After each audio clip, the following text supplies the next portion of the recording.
तो आइए देखते हैं आज से क्लास 10th का जो मैथ है एनसीईआरटी का बुक, ये अभी बीएसटी बीपीसी का जो बुक है बिहार के लिए, उसी को का देख रहे हैं। सिलेबस दोनों का लगभग मिलता जुलता है। एनसीईआरटी और इस बुक का सिलेबस सेम ही है, कुछ थोड़ा बहुत सवाल में कहीं कहीं अंतर हो सकता है।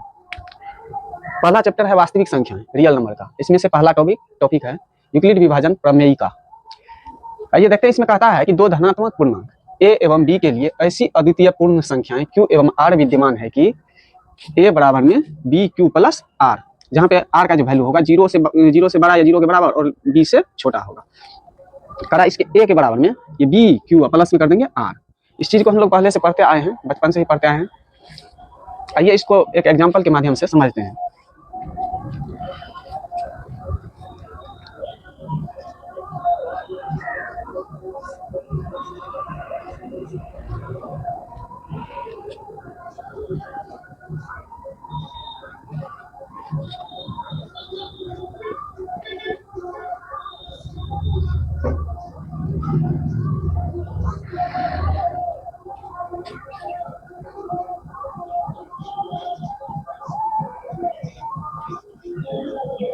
जैसा कि इसमें बोला जा रहा है दो धनात्मक पूर्णांक ए एवं बी के लिए, तो मान लिए हैं दो धनात्मक पूर्णांक ए एवं बी या ए एवं बी 4 और 18 है। तो कह रहा है इसके लिए क्यू और आर भी विद्यमान है। आइए देखते हैं कहाँ पे विद्यमान है, निकालते हैं इसको मान लेते हैं ए बराबर में 18 और बी बराबर में 4 है। अब 4 से छोटी संख्या से भाग करेंगे बड़ी संख्या में। 4 से भाग दे दीजिए 18 में, 4 के 16 2। अब देखिए हमारे पास क्या था 4 और 18, 4 और 18, और अब क्या हो गया हमारे पास एक और 4 और एक 2 भी मिल चुका है। एक 4 यहाँ एक 2 यहाँ। इसको अगर 4 से भाग किया 18 में तो क्या मिला, एक 4 और एक 2। अब इसी में इसको बोला जाता है भाजक। ये जो 4 है भाजक यानी डिवाइजर। इस 18 को भाज्य बोला जाता है, आप लोग जानते ही, डिविडेंड। ये जो 4 मिला इसको भागफल, इसको बोला जाता है कोशेंट। और ये हो गया अपना शेष।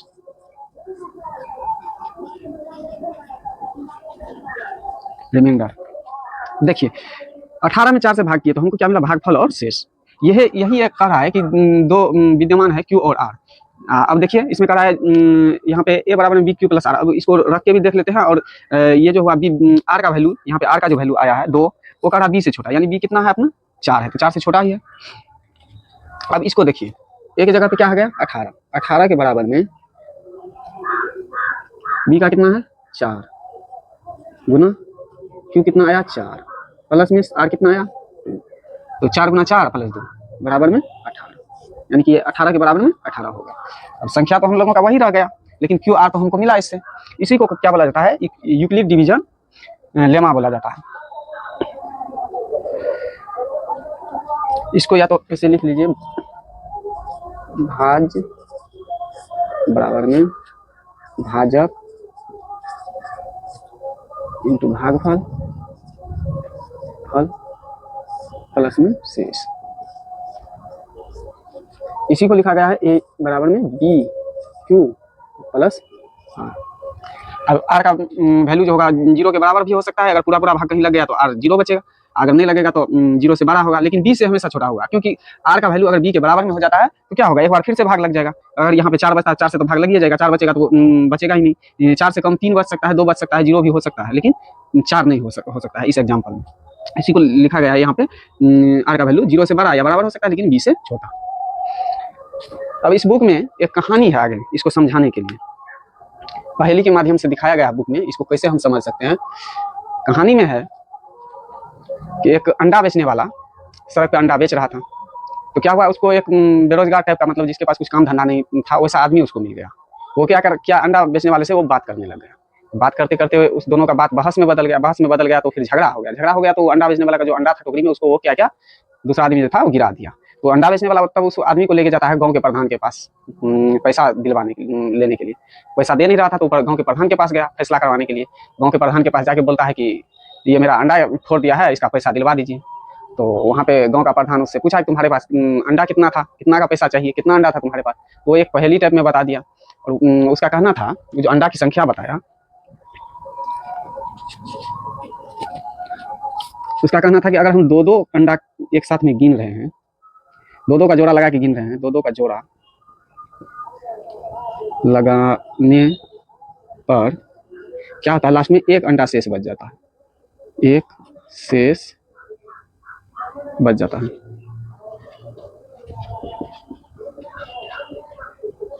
क्या कहा, 2-2 का अगर 2-2 एक साथ कर करके गिनते हैं तो लास्ट में एक अंडा बच जाता है, इसका जोड़ा नहीं मिलता है। अगर हम 3-3 का जोड़ा लगा रहे हैं, 3-3 का जोड़ा लगा रहे हैं तो क्या होता है, 2 अंडे शेष बच जाता है, मतलब एक अंडा इसमें और चाहिए तब 3 का पूरेगा, इसमें तब क्या होता है, 2 अंडा शेष बच जाता है। उसके बाद कह रहा है अगर हम 4-4 का जोड़ा लगा रहे हैं तब क्या होता है, तब 3 अंडे शेष बच जाता है। उसके बाद कह रहा है अगर हम 5-5 का जोड़ा लगा रहे हैं, 5-5 अंडे का जोड़ा लगा रहे हैं तब क्या होता है, तो 4 शेष बच जाता है। फिर कह रहा है 6-6 का अगर हम जोड़ा लगाते हैं तो 5 शेष बच जाता है। अगर हम 7-7 का जोड़ा लगाते हैं, 7-7 का जोड़ा लगा के गिनते हैं तो क्या होता है, लास्ट में कोई भी अंडा नहीं बचता है, 0 शेष बच जाता है। और क्या कहा, और कह रहा है अंडे की संख्या जो है, अंडे की संख्या जो है वो 150 से कम है या 150 के बराबर है। कहना है, उसका कहना था कि अगर हम 2-2 एक साथ गिन रहे हैं तो एक लास्ट में शेष बच जाता है, 3-3 एक साथ गिन रहे हैं तो 2 शेष बच जाता है, 4-4 एक साथ गिन रहे हैं तो 3 बच जाता है, 5-5 गिन रहे हैं तो 4 बच जाता है, 6-6 गिन रहे हैं तो 5 बच जाता है, 7-7 गिनते हैं तो कोई भी अंडा नहीं बचता है, 7-7 का पूरा जोड़ा लग रहा है। और अंडों की संख्या जो है वो या तो 150 है या 150 से कम है। चलिए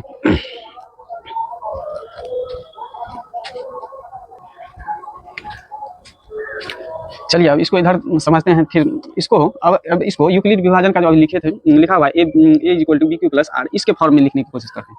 तो क्या हो जाएगा, यहाँ पे देखिए, ए तो हमारा, इसमें जो अगर ए मानेंगे तो ए तो हमारा ये निकलेगा कि मतलब टोटल अंडों की संख्या कितना है वो, और बी तो बी का वैल्यू यहाँ पे दिया हुआ है सब, मतलब या तो 6-6 या 7-7, 6-6, 5-5, 4-4, और क्यू भी नहीं मालूम है। तो अभी चलिए इसको पहले इस फॉर्म में लिखते हैं। क्या कर रहा है, ए बराबर, मतलब ये तो अंडों की संख्या, मतलब जो आएगा वो होगा, बी का वैल्यू अगर हम कह रहा है इसमें अगर 7-7 का जोड़ा लगाते हैं तो क्या होता है, 0 शेष बच जाता है, मतलब इसमें शेष 0 बच रहा है तो आर बराबर 0 हो जाएगा। उसके बाद दूसरा होगा ए बराबर, अगर 6-6 का जोड़ा लगा रहे हैं तो 6 प्लस शेष कितना बच रहा है, 5 बच रहा है। फिर 5-5 का अगर जोड़ा लगा रहे हैं तब शेष कितना बच रहा है, 4 बच रहा है। फिर कह रहा है अगर 4-4 का जोड़ा लगा रहे हैं तब शेष क्या बचता है, 3 बच जाता है। अगला कह रहा है कि अगर 3-3 का जोड़ा लगा रहे हैं तब कितना बच जाता है, 2 बच जाता है। लास्ट में कह रहा है अगर 2-2 का जोड़ा लगा रहे हैं तो क्या होता है, 1 शेष बच जाता है। अब इसको अगर यूक्लिड की फॉर्म में ऐसे लिखेंगे तो यही आ रहा है, ये प्राप्त हो रहा है, इस तरह से इसको लिखा जा सकता है। अब इसको जो इस तरह से लिखे हैं इसी को क्या बोला जाता है, यूक्लिड डिवीजन एल्गोरिदम बोला जाता है। एल्गोरिदम के बारे में आगे बताएंगे, थोड़ा दिखाएंगे भी एल्गोरिदम क्या होता है। इसी को एल्गोरिदम बोल दिया गया क्योंकि ये एक सीक्वेंस में चल रहा है, इसीलिए इसको एल्गोरिदम बोल दिया गया। अब इस क्वेश्चन का सॉल्यूशन कैसे मिलेगा, तो देखते हैं ये सॉल्यूशन कैसे मिलेगा। इससे तो नहीं मिलेगा क्योंकि यहाँ पे तो ना ए मालूम हो रहा है ना क्यों मालूम हो रहा है, 2 चीज़ है ये नहीं, 2 चीज़ नहीं है तो यहाँ से मालूम होगा नहीं। तो इसको दूसरी विधि से, इसको हम गुणज विधि से निकालते हैं।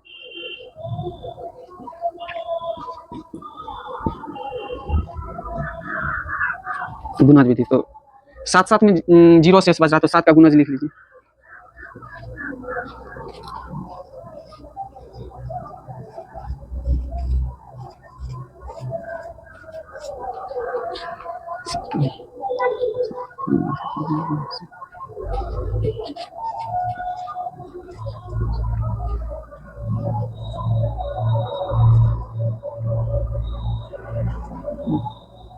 एक 26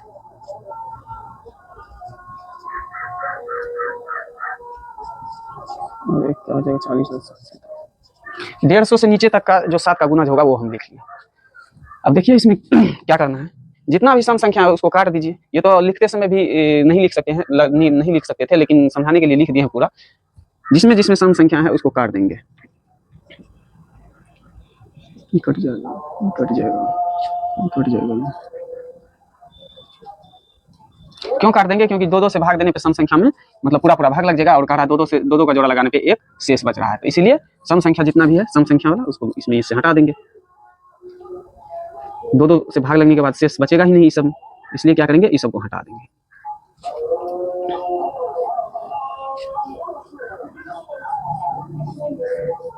अब देखिए अब क्या बच गया, इतना बच गया।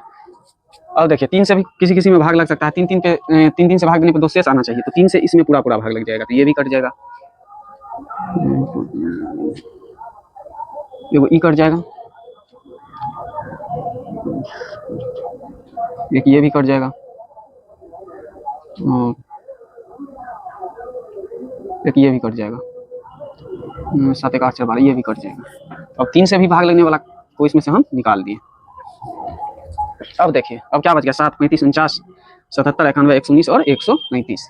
अब इसमें देखिए 7 में 2 से भाग देने पर क्या होगा, शेष 1 बचेगा, ठीक है। 3 से भाग देने पर शेष 3 गुना 6 1 7, 2 3 से भाग देने पर शेष 1 ही बच रहा है, तो ये 7 भी गया। अब इसमें देखिए 17 गुना 34 1, ठीक है। 3 से भाग देने पर क्या होगा, 3 से अगर भाग देंगे तो 12 11 या 33, 2 बच रहा है, ठीक है। 4 से देते हैं, 8 चौके 32, 3 4 से भी लग रहा है, 5 से देते हैं, 5 से पूरा पूरा कट जा रहा है, 5 से में 5 7 35, यानी ये भी कट गया। अब बचा 49।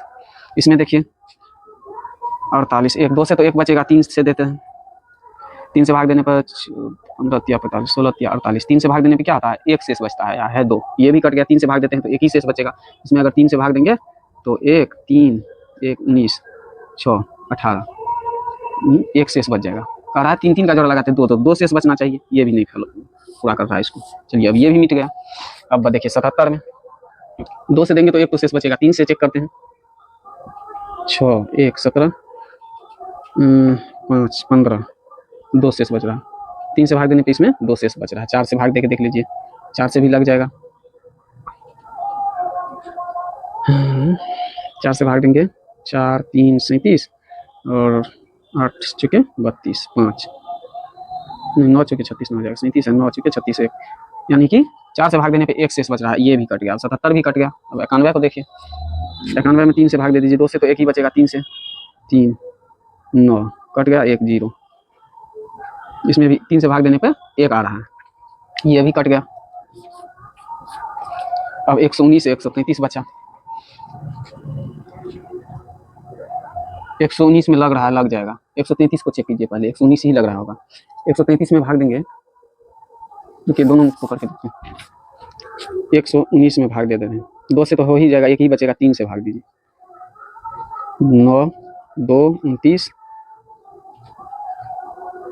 9 27, 2 बच रहा है, 4 से भाग देने पे क्या होगा, 1 1 9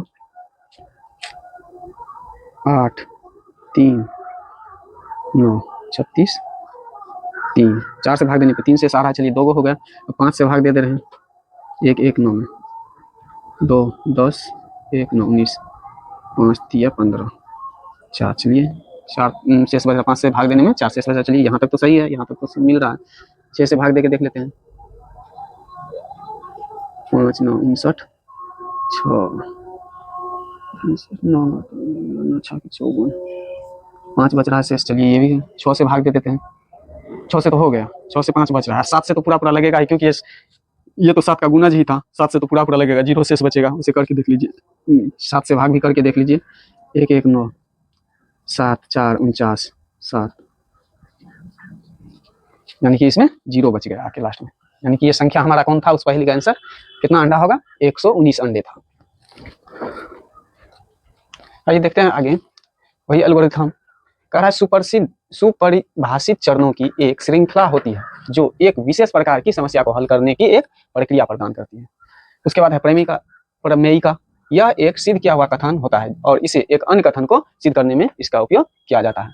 उसके बाद है यूक्लिड डिवीजन एल्गोरिथम या लेमा जो पढ़े हम लोग, उसका उपयोग कहाँ पे होता है, तो यूक्लिड विभाजन प्रमेयिका की सहायता से 2 संख्याओं का HCF निकाला जाता है। क्या करते हैं, HCF यानी मुआसो निकालते हैं। यूक्लिड डिवीजन प्रमेयिका की सहायता से 2 संख्याओं का HCF निकाला जाता है। आइए अब एक एग्जांपल लेके, इसी बुक का एग्जांपल है, उसको देखते हैं, सॉल्व करते हैं। आइए देखते हैं इसका सॉल्यूशन यूक्लिड विभाजन एल्गोरिथम की सहायता से। मान लेते हैं, माना कि ए बराबर बड़ी संख्या ले लेते हैं 12,576 तथा बी बराबर 4,052। अब इस ए और बी के लिए हमको क्यू और आर निकालना है। तब देखते हैं यूक्लिड विभाजन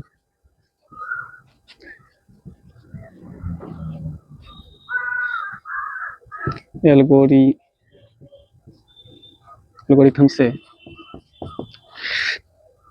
इसको हम इतना लिख सकते हैं, A is equal to B Q plus R, जहाँ पे क्या होगा, आर का वैल्यू जो होगा 0 से बड़ा या 0 के बराबर लेकिन बी से छोटा होगा, इतना लिख सकते हैं। अब इसमें ए और बी तो हमको हो गया, अब क्यू और आर निकालना है, तो वही फिर करेंगे, छोटी संख्या से बड़ी संख्या में भाग देंगे। तो छोटी संख्या है कितना, 4052 से भाग दे देंगे 12576, 12576 में 4 या 12, 3 3 दूना 6, 3 5 15, 1 3 6 क्या 12, 0 2 4 इधर कट जाएगा। चलिए इसको लिखते हैं, या फिर 12576 के बराबर में बी कितना प्राप्त हुआ, ये बी तो ये है 4052, क्यू कितना हुआ 3, आर कितना हुआ 420। अब यहाँ पे आर का वैल्यू 420 आ रहा है, तो लिखेंगे चूंकि आर बराबर 0 नहीं है, इसीलिए इस स्टेप को इसको फिर से दोहराएंगे। अब दोहराएंगे कैसे, जैसे इसको लिख लीजिए स्टेप 1, एक बार में किए आर बराबर 0 नहीं आया, ये इसको तब तक दोहराते जाना जब तक कि आर बराबर 0 ना आ जाए। तो अब क्या करेंगे, अब एक स्टेप हो गया, तो अब फिर अगला स्टेप में इस बी को ए बना लेंगे। जैसे हम लोग पहले ये एचसीएफ निकाल देते तो इससे पहले छोटी संख्या से बड़ी संख्या में भाग दिए, और जो बचा लास्ट में, जो नीचे रिमाइंडर बचा, उससे क्या करते थे, फिर इस संख्या में, इसका जो छोटी संख्या होता था इसमें भाग दे देते थे। यहाँ से यहाँ पे हो जाएगा 4052, और फिर इसे इसमें भाग दे देंगे। तो स्टेप 2 में लिखेंगे, अब इसको ए बना लेना है स्टेप 2 में, तो 4052 बराबर में, तो देखिए क्या आता है इसमें, 4 9 36 440 9 0 0 9 18 के 8 1 36 1 37 2 के 2 15 से 8 गया 7 बचा 9 7 गया 2, इधर कट गया, 272 आया।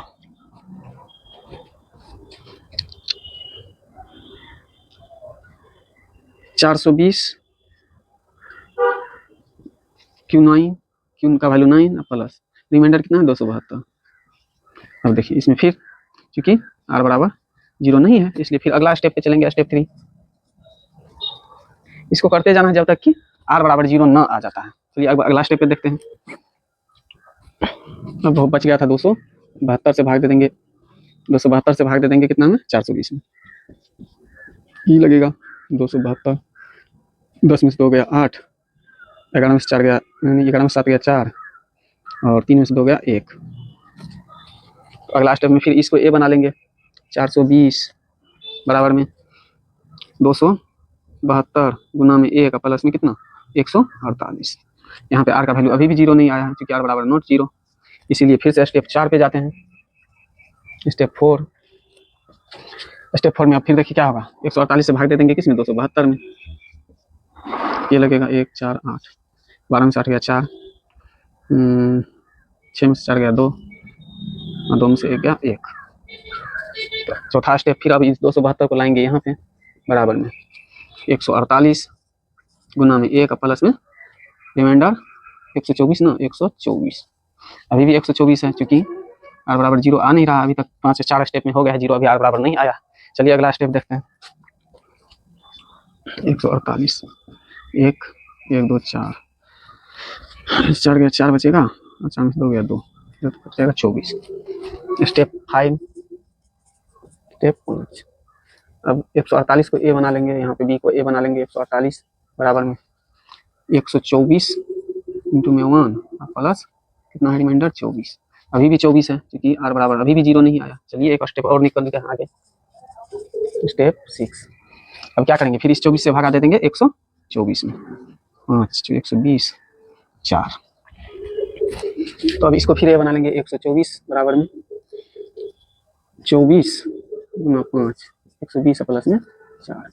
यहाँ भी अभी भी 4 बचा हुआ, क्योंकि आर बराबर नॉट 0 नहीं है, इसीलिए अब स्टेप 7 लिखते हैं। स्टेप 7, इस बार तो कट जाएगा, जाना चाहिए, 24 कट गया, 24 6, यहाँ पे क्या हुआ शेष 0 आ गया। तो इसको लिखेंगे 24 इज इक्वल टू में 4 × 6 प्लस 0, चूंकि r बराबर यहाँ पे क्या होगा 0 प्राप्त हो रहा है, चूंकि r बराबर 0 यहाँ पे हमको मिल रहा है, इसीलिए इसका मौसा जो होगा, इसीलिए HCF बराबर क्या हो गया, b का वैल्यू 4 है, तो इसीलिए इसका मौसा जो होगा वो 4 हो जाएगा। ठीक है, अब अगला एग्जाम्पल देखते हैं।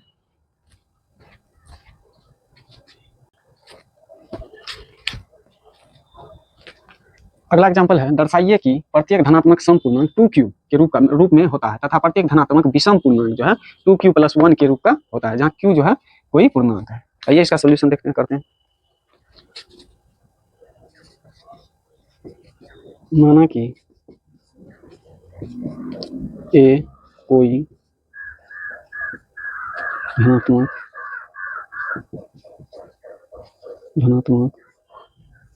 सम पूर्णांक है, मान लिया है ये कोई धनात्मक समपूर्णांक, तब यूक्लिड विभाजन एल्गोरिथम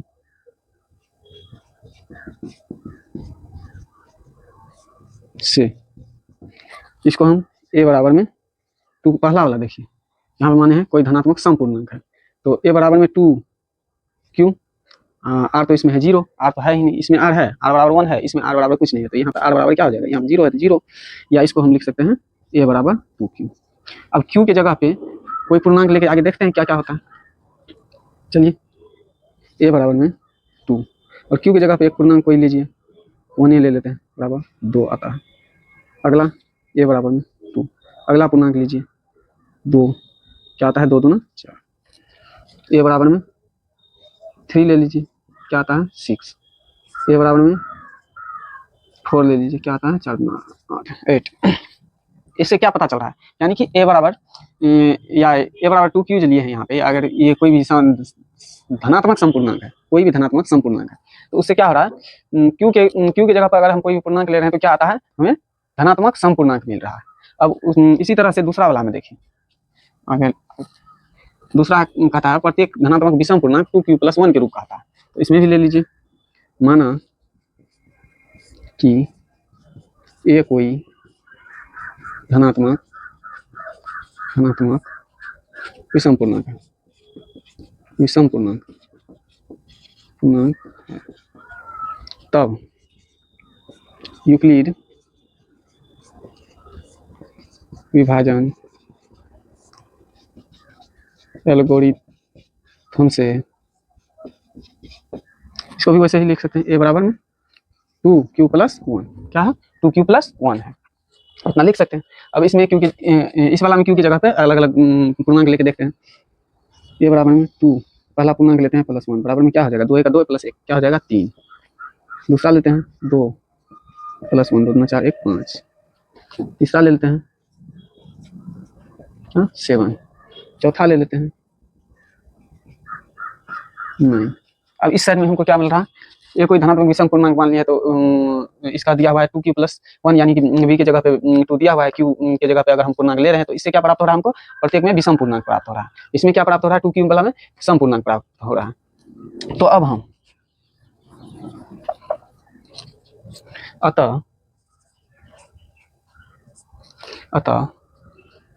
हम कह सकते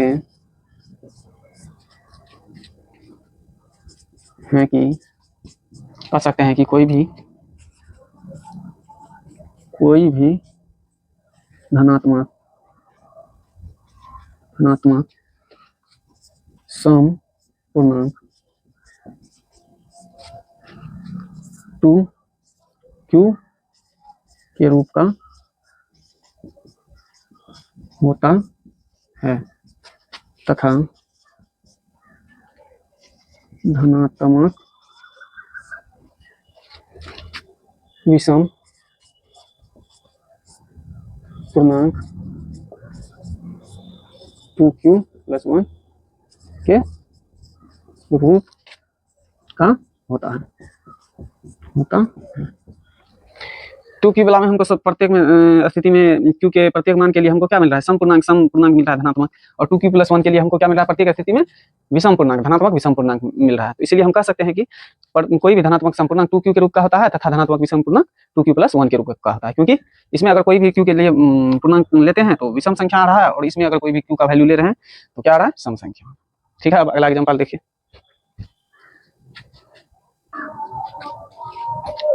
अगला एग्जाम्पल बताइए कि एक धनात्मक विषम पूर्णांक फोर क्यू प्लस वन या फोर क्यू प्लस थ्री के रूप का होता है, जहाँ पे क्या है, क्यू एक पूर्णांक है। ठीक है, आइए सॉल्व करते हैं इसको। माना कि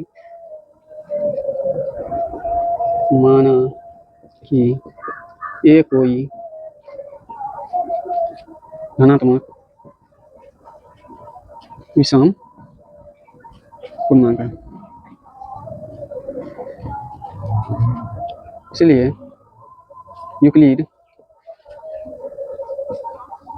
विभाजन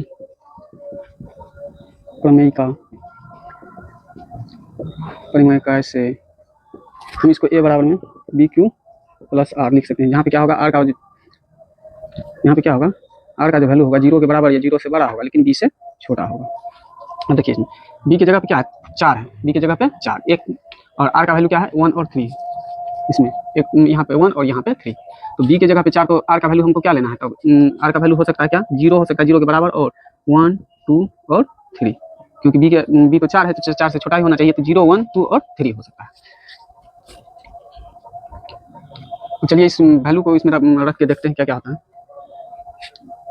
ये बराबर अगला है 4q प्लस 1,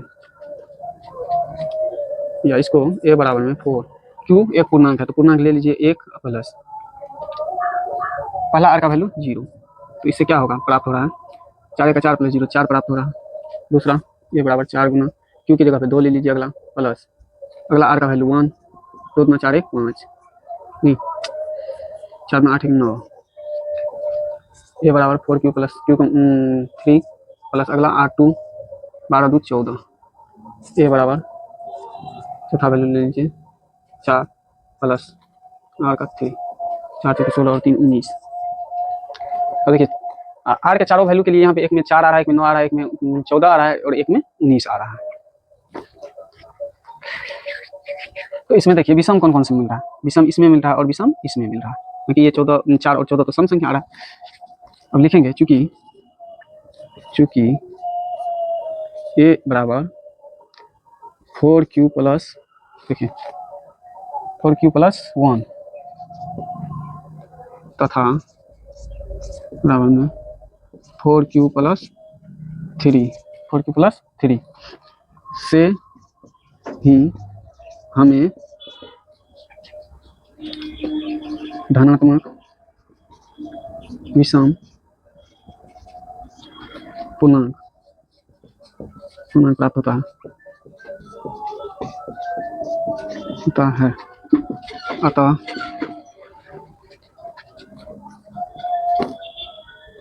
अतः एक धनात्मक विषम पूर्णांक 4q प्लस 1 या 4q प्लस 3 के रूप का होता है, यही दिखाना था। हो गया, अगला क्वेश्चन।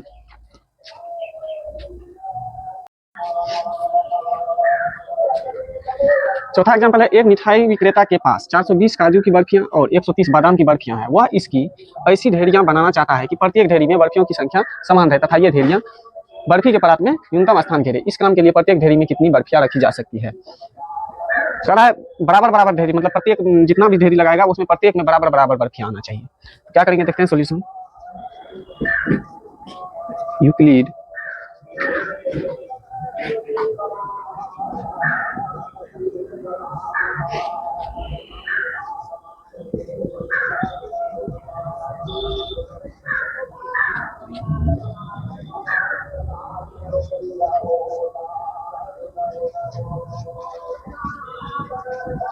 यूक्लिड विभाजन प्रमेय का से 420 तथा 130 का HCF निकालेंगे।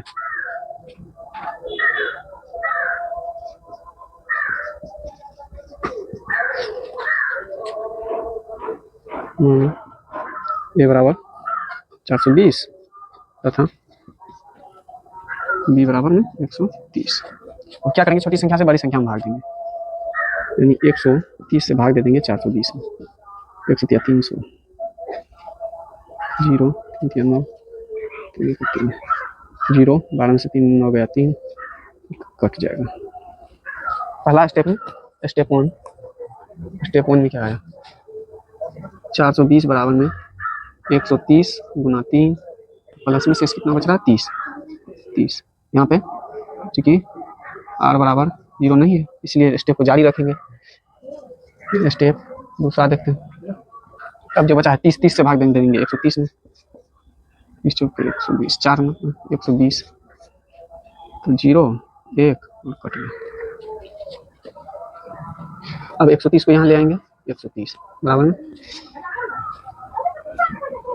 30 गुना में 4, 120 प्लस शेष 10, 130। यहाँ भी r बराबर 0 नहीं आया। अब तीसरा स्टेप देखें। अब इस 10 से भाग दे देंगे 30 में, यहाँ पे क्या हुआ 0 आ गया। तो अगला स्टेप 30 को इधर लाएंगे बराबर में 10 गुना में 3 प्लस में 0, यहाँ पे क्या हुआ r बराबर 0 आ गया। तो इसका स्टेप क्या हुआ, लास्ट कहाँ से 0 आया है, लास्ट में 10 बचा था, 10 से भाग देने पे शेषफल 0 आया। तो इसका HCF क्या हो जाएगा, इसीलिए 900 HCF बराबर 10। अब HCF 10 आया तो इसका मतलब एक ढेरी जो बनेगा वो 10 बर्फी का बनेगा, 10 बर्फी का एक ढेरी बन जाएगा इसमें। ठीक है, आज की क्लास को यहीं तक रखते हैं, अब नेक्स्ट क्लास में देखेंगे।